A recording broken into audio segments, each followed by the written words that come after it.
Hello everyone. இன்னைக்கு 10th Physics Unit 3 Answer in Briefல third question பார்க்க போறோம். What is coefficient of cubical expansion? நான் என்னன்னு பார்க்க போறோம். ஓகேவா? இப்போ நம்மள்ட்ட ஒரு ஆப்ஜெக்ட் இருக்கு. இந்த ஆப்ஜெக்டை வந்து நம்ம ஹீட் பண்றோம். அந்த ஆப்ஜெக்டை நம்ம ஹீட் பண்ணும்போது என்ன ஆகும்? அதோட டெம்பரேச்சர் இருக்குல்ல, அந்த டெம்பரேச்சர் நமக்கு இன்க்ரீஸ் ஆகும். ஓகேவா? இப்போ அந்த டெம்பரேச்சர் இன்க்ரீஸ் ஆகிறதுனால அந்த ஆப்ஜெக்டோட வால்யூமும் நமக்கு என்ன ஆகும்னா இன்க்ரீஸ் ஆகும்னு சொல்றாங்க. ஓகேவா? இப்போ நம்ம என்ன பண்ண போறோம்னா அந்த ஆப்ஜெக்டோட டெம்பரேச்சரை 1 டிகிரி செல்சியஸ்க்கு நம்ம இன்க்ரீஸ் பண்றோம்.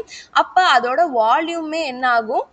நம்ம டெம்பரேச்சர் இன்க்ரீஸ் பண்ணுறதுனால அதோட வால்யூமே நமக்கு இன்க்ரீஸ் ஆகுது இங்கே. இப்போ இனிஷியலாக வந்து நம்ம இந்த ஹீட் அப்ளை, அதாவது நம்ம டெம்பரேச்சர் ரைஸ் பண்ணுறதுக்கு முன்னாடியே இனிஷியலாக அந்த ஆப்ஜெக்ட் அதோட ஒரிஜினல் வால்யூமில் இருக்குமா? கரெக்டாக ஒரிஜினல் வால்யூமில் இருக்கும். இப்போ நம்ம அந்த ஒரிஜினல் வால்யூமையும் இப்போ நம்ம 1 டிகிரி செல்சியஸ் அப்ளை பண்ணி அந்த டெம்பரேச்சர் இன்க்ரீஸ் பண்ணுறோம். அதுக்கப்புறம் நமக்கு வால்யூம் சேஞ்ச் ஆகிருக்கும், அதாவது இன்க்ரீஸ் ஆகிருக்காங்க. இந்த ஒரிஜினல் வால்யூமையும் இந்த இன்க்ரீஸ் ஆன வால்யூமையும் கம்பேர் பண்ணுறோம். அதாவது இது ரெண்டுத்தோட ரேஷியோ இருக்குல்ல, அதை தான் வந்து என்னன்னு சொல்கிறாங்கன்னா கோஎஃபிஷியன்ட் ஆஃப் கியூபிக்கல் எக்ஸ்பான்ஷன்னு சொல்கிறாங்க. இதை எப்படி மெஷர் பண்ணுறாங்கன்னா கே இன்வர்ஸ் அப்படின்னு மெஷர் பண்ணுறாங்க. கேன்றது என்னன்னா கெல்வின், டெம்பரேச்சரோட எஸ்ஐ யூனிட் தான் கெல்வின். அதனால இங்கே கே இன்வர்ஸ் இப்படி தான் மெஷர் பண்ணுறாங்கன்றாங்க.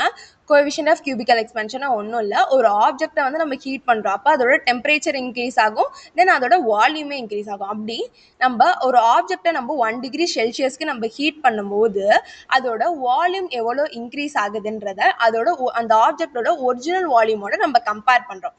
இதுதான் என்னன்னு சொல்கிறோம்னா கோஎஃபிஷியன்ட் ஆஃப் கியூபிக்கல் எக்ஸ்பான்ஷன். இதை நம்ம கே இன்வர்ஸ்னு மெஷர் பண்ணலான்னு சொல்கிறாங்க. இதுதான் இந்த கான்செப்ட். தேங்க்யூ.